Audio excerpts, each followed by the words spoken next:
The secret ending, or as most of the players regarded, the good ending of Black Myth Wukong, is hidden behind 5 well-hidden areas and side quests, 1 in each chapter.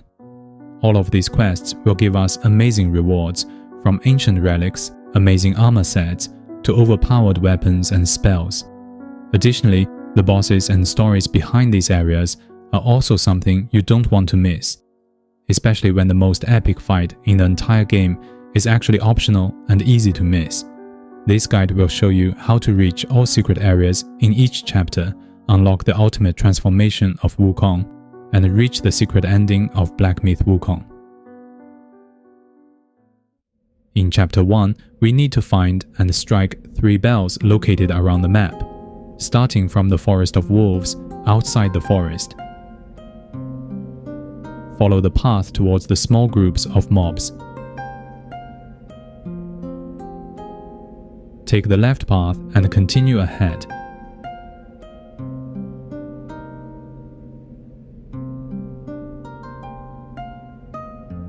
Cross the wooden bridge and be aware of the fire arrow shooting enemy.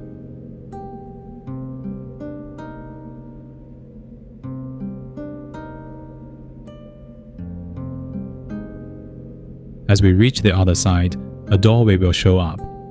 Inside of it is a boss fight. Defeating the boss, the first bell is right behind him.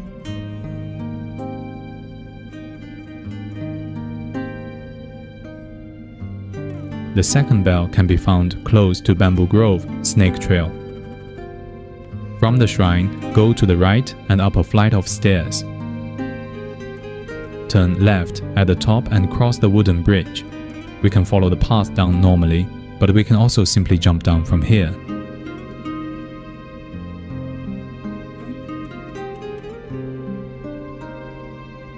In this open area, find the fire braziers that lit up our way. We will find a small gap for us to pass through.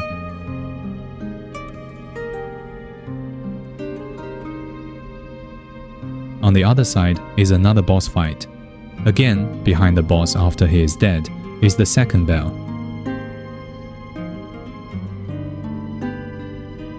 The third bell is close to Bamboo Grove, Marsh of White Mist. From the shrine, go to the left to cross the door. Follow the wooden path until we reach the bottom and arrive at a flooded area.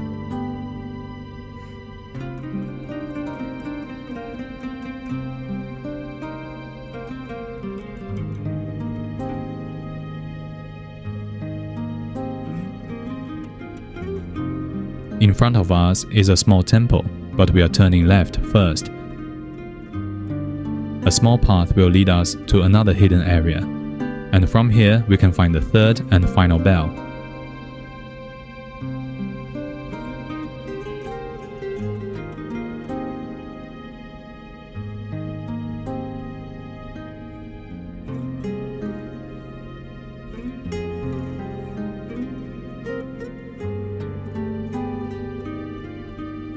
After striking this bell, we will be teleported to the secret area, Ancient Guanyin Temple. Hidden in the temple is a very cool boss fight. He is a nice challenge as a tutorial boss, so enjoy the fight and we will be heading to Chapter 2 next. In Chapter 2, the first step is to find the quest NPC, the yellow-robed squire. For that, we need to first reach Fright Cliff, Rock Rest Flat, Keeper's Shrine. From the shrine, go straight ahead towards a shield-holding enemy. He is guarding a small gap to an open area.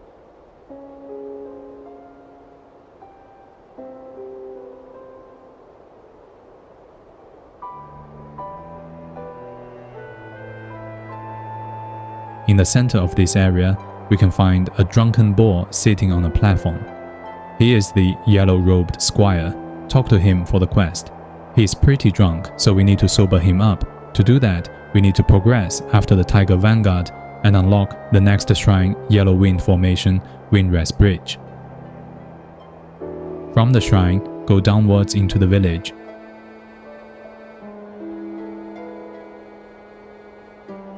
Cross the bridge and turn left.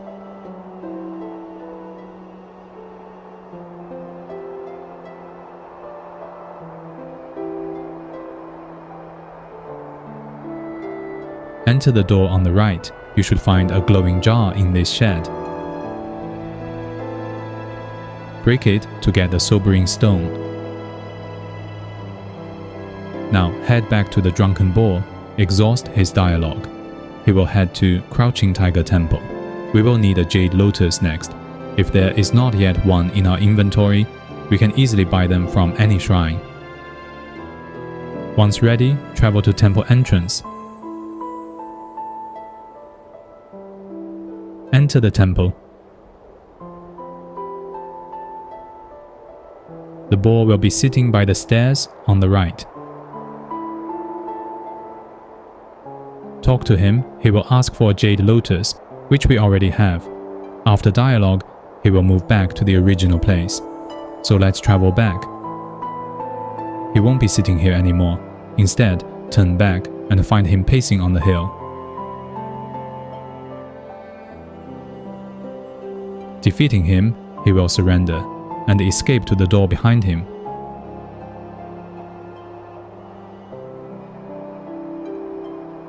Now follow him in. This is the entrance to the secret area.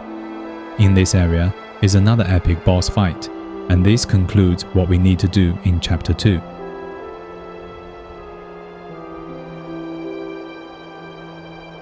Now on to Chapter 3. We will need to first of all progress enough into the chapter and save our piggy companion from the Turtle Island. After that, we will immediately unlock Bitter Lake, north shore of the Bitter Lake, Keeper's Shrine. From the shrine, walk along the coast and keep the ocean on our left. This is the same way as we went to find Chen Lung, the Zodiac character. Very soon, we will see a temple door with red painted walls ahead of us. Head right in.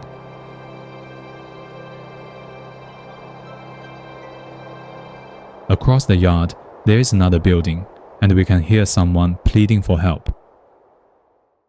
Defeat the 3 monsters surrounding this poor guy wearing a straw hat, and talk to him afterwards. He will tell you he is looking for something round with green skin and red meat. Exhaust his dialogue and we will proceed to the next step. At this moment, make sure you have equipped the Ring of Fire Mystic spell. You will get this spell as part of the main storyline earlier in Chapter 3. You won't miss it. Next is to continue the critical path until we have reached Valley of Ecstasy, Forest of Felicity, Keeper's Shrine.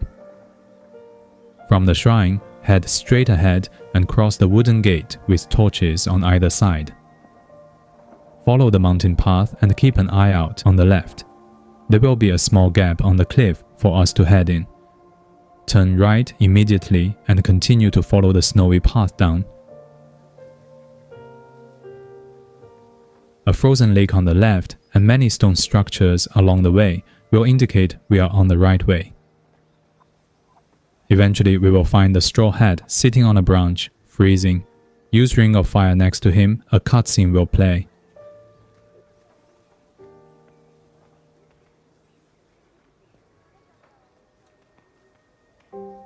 He will thank us for the help and give us more information about the item he is looking for. It turns out to be watermelons, and the melons field is said to be somewhere under a cliff. So our next target is to find this melon field. From here, let's head back to Valley of Ecstasy, Forest of Felicity, Keeper's Shrine. From the shrine, instead of going through the gate, we are turning right. Follow the path downwards and hug the cliff on the left.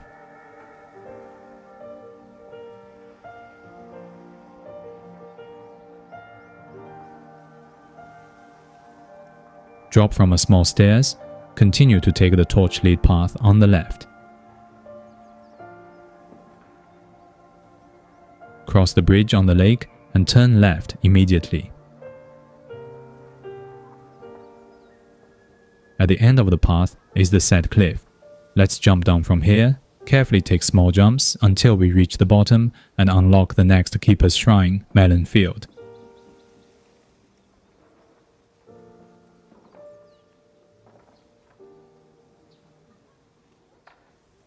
As we turn back from the shrine and head into the cave, a cutscene will start to play. Straw Hat NPC will show up again and start to fight us. Defeating him will unlock the secret location, Melon Field, for us. In the Melon Field, we will encounter the true baby monk who's been hiding during the entire Chapter 3. He will teach us a trick even the real Wukong doesn't know, the Spellbinder. And this is all we need to do in Chapter 3. Now on to Chapter 4.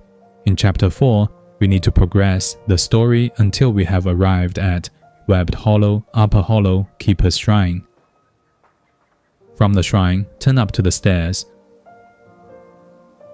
follow the cave path, and head towards the platform with the spider cocoons.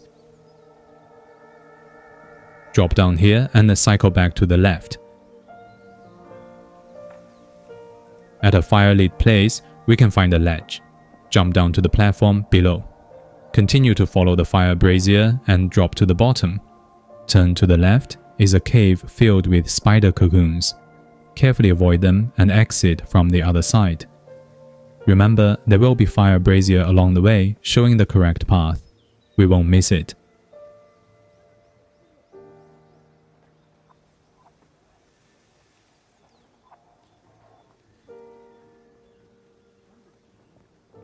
From here, hug the wall on the right and climb all the way up.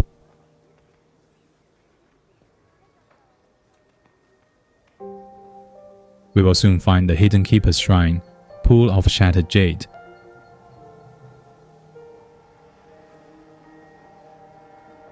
From the shrine, go to the right, and there is another cave filled with spider cocoons. Carefully pass through them. To the opening is a giant odd cocoon that can actually speak. Simply start attacking and break it. This will reveal the quest NPC, Venom Taoist. Our goal is to defeat him, but here is another secret. Notice he has 4 arms on his back. If we can manage to break those arms before winning the fight, we will acquire the secret Venomous Arm Guard. You can achieve this by equipping a weaker weapon and using immobilization on him to focus attack on his back. When the fight is over, he will escape into a portal. We actually won't be seeing him for a while. So from here, simply continue the main story until we have reached the Temple of Yellow Flowers, specifically Temple Entrance, Keeper's Shrine. From the shrine, follow the stairs up and go right into the temple.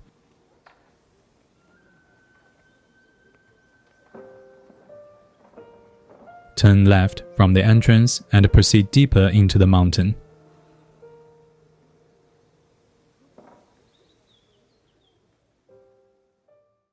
At the end of this path is a giant tree. To the right is our destination, but we will be going left first to unlock a shrine for an easy run back.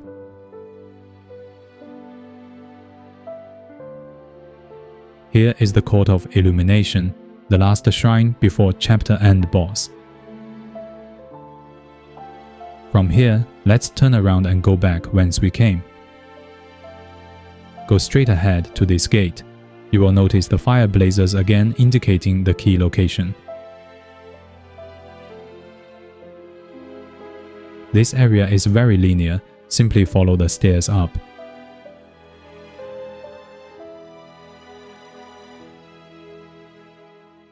At this point, turn left. We will find a slope leading us to an open area. From here, we will be greeted by the Venom Taoist again. This time, he is much more powerful, but still no match to us.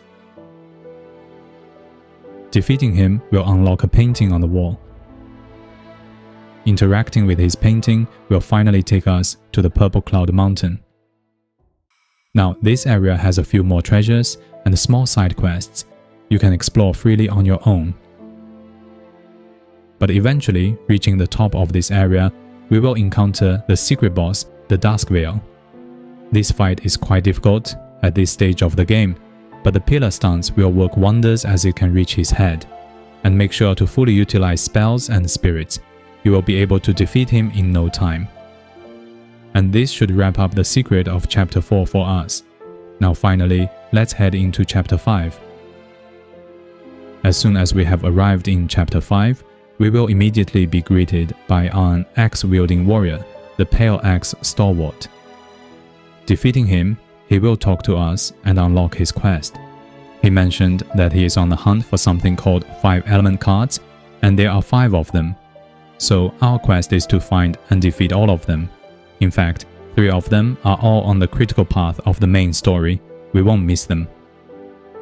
After talking with the bull walking up the stairs, we will find the first of the 5 cards right on top.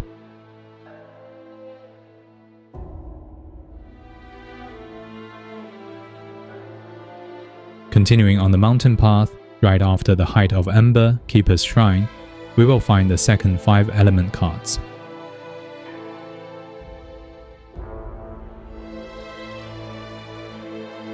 From here, we can travel back to Camps of Seasons to find the Pale Bull again and progress his story.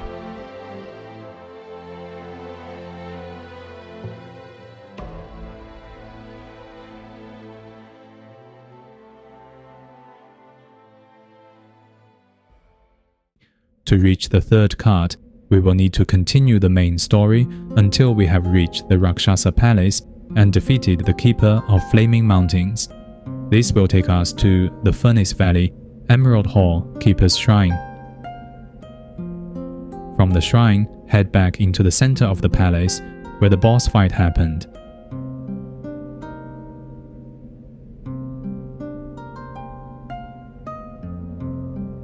Turn left in the throne room and go up into the back of the mountain. The path here is quite linear, so simply follow the stairs to get deeper into the mountain.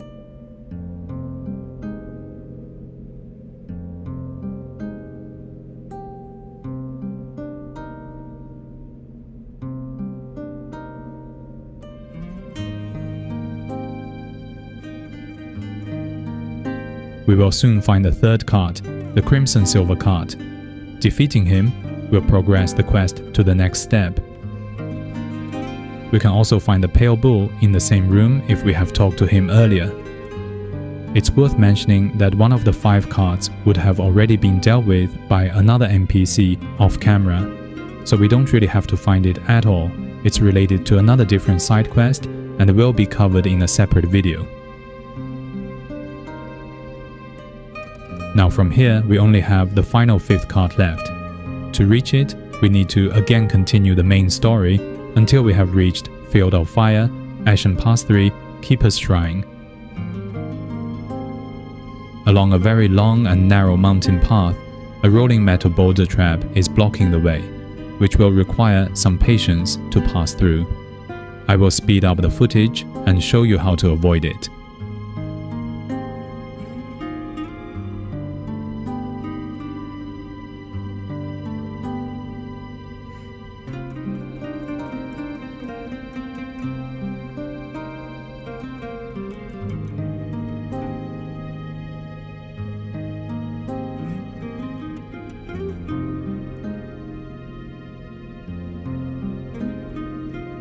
As we climb up, notice there are places blocked by fire, which will be the place we need to visit later.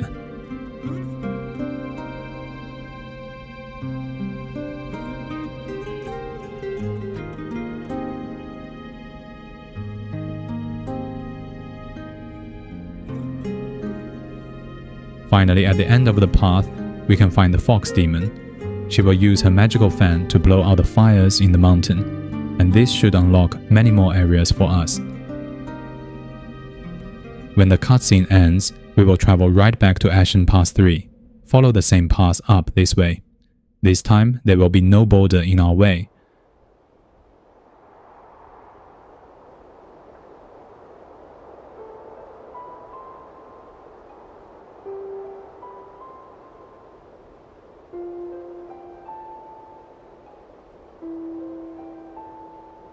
As we reach the place that was blocked by fire earlier, turn right and take the path down.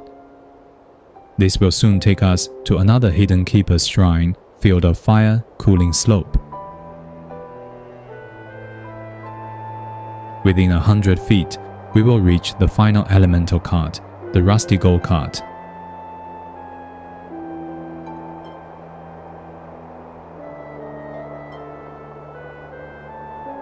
we can easily defeat him. However, our pale bull friend is already at his last breath.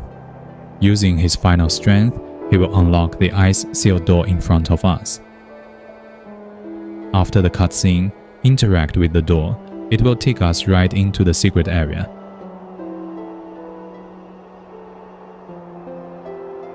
And from here, we can find the Bull King's beloved mount.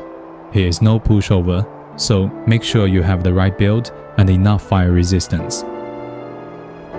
But defeating him should conclude the secret area of Chapter 5 for us, and we are finally ready for the final step.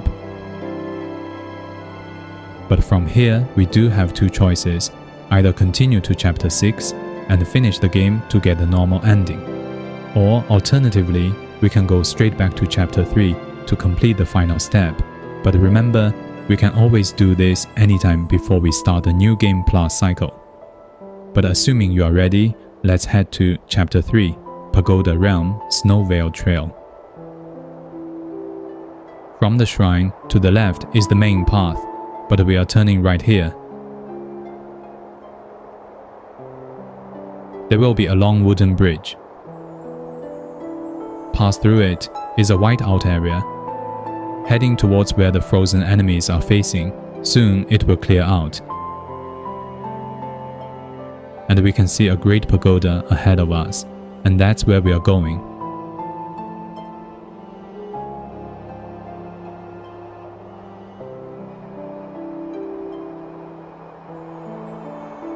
Follow the snow and reach the entrance of the pagoda and enter it. Inside of the pagoda is a Buddha statue and 5 walls with paintings. As we are approaching the center, a cutscene will play, and the baby monk will show up again. He will open another area for us. Get into it and prepare for the final secret boss, Erlang. This is a very difficult fight. I recommend bringing Plantain Fan, as each time you use it will completely deplete Erlang's shield. The stone transformation, Azure Dust, can also work wonders. When in this form, not only can you quickly destroy his shield, but also get some unique dialogue from Erlang. What is waiting for us after this fight is some of the most epic cutscenes and boss fights we have seen in recent years. We will get some more insight into the story and also acquire the powerful transformation Azure Dome. Now we have done everything required. Proceed to Chapter 6 and finish the game normally. We will get a different ending cutscene, and that's what most of the players regarded as the good ending. To me, it definitely gave more context into Wukong's story and our journey through the game. What do you think? Let me know in the commentary below. Now that concludes this video. I hope you find it useful. Please leave a like and consider subscribing for more content like this. Thanks for watching and see you next time.